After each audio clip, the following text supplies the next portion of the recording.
안녕하세요. 변희사 정배입니다. 오늘은 한참 지금 화제가 되고 있는 잔탁 계통의 약물 라니티딘이라고 하죠. 잔탁은 상품명이고 라니티딘은 성분명입니다. 이 라니티딘 계열인 잔탁 이쪽에서 발암 가능 물질이 나타났다고 해서 이게 화제가 되고 있어요. 세계보건기구가 지정한 발암 가능 물질이 나타났다고 해요. 이 물질의 이름은 N-나이트로소디메틸라민이라는 건데 NDMA라고 부르죠. 7가지 제품의 기준치를 초과한 NDMA가 검출됐습니다. 이게 핵심이죠. 처음에 미국 FDA에서 잔탁 오리지널 약물인데 이 잔탁에서 NDMA가 발견이 됐다라고 나왔고, 그 다음에 우리나라에서도 NDMA가 유출 NDMA가 검출이 됐다는 소식이 오늘부터 나오기 시작했어요. 이 NDMA는 어떤 물질이냐면 간단하게 이야기하면 아주 맹독성 물질입니다.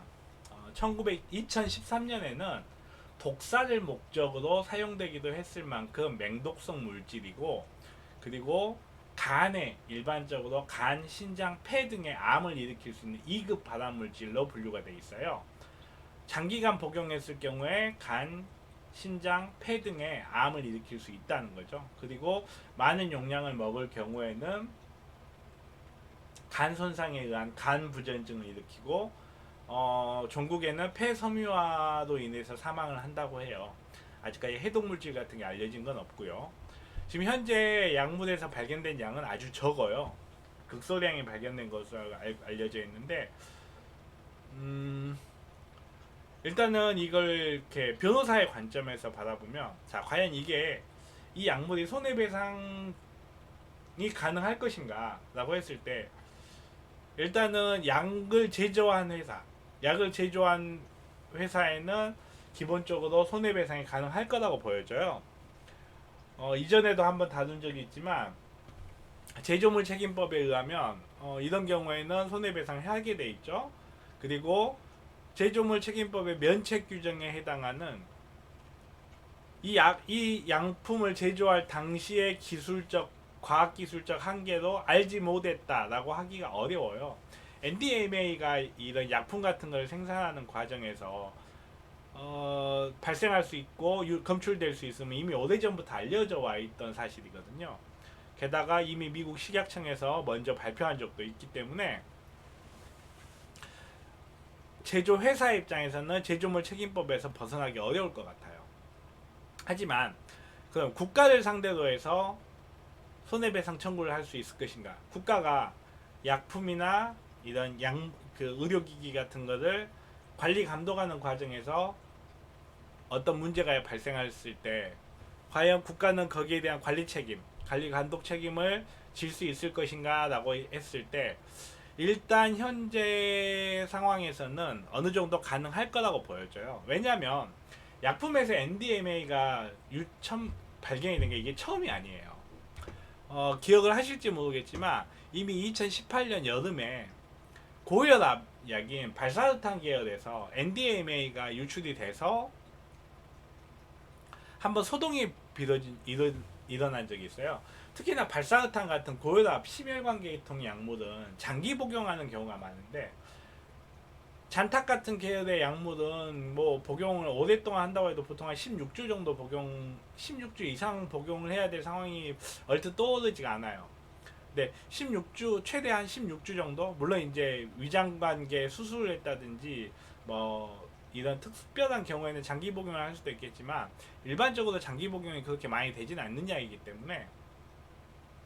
하지만 반면 발사탄 같은 경우는 매우 장기 복용을 해야 되는 약물이어서 이게 암이 발생할 수 있는 가능성이 좀 높은 그런 상황이었거든요. 그럼에도 불구하고 이때 당시에 한번 이런 위험성이 노출이 된 적이 있는데,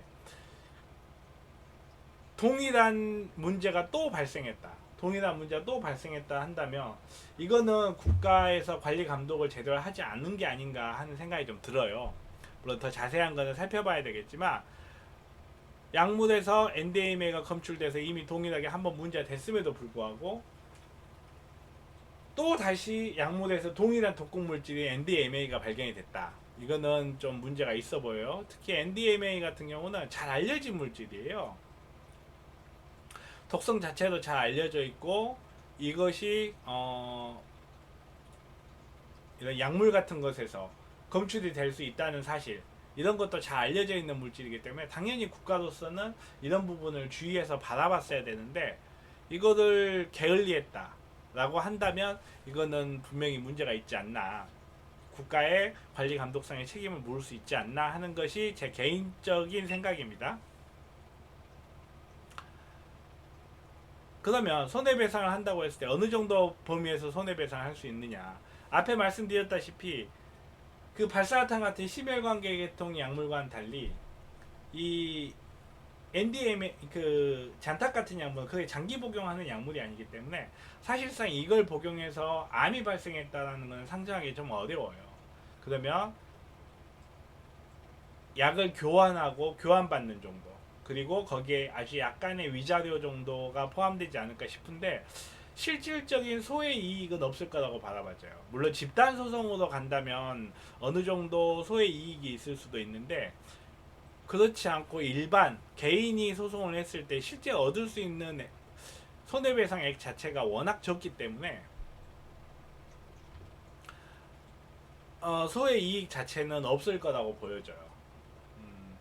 이런 문제가 자꾸 반복이 되는 것은 아무래도 우리나라에는 집단소송에 대한 법률 체계가 미비돼 있고 더 나아가서 징벌적 손해배상책이 너무 약해요.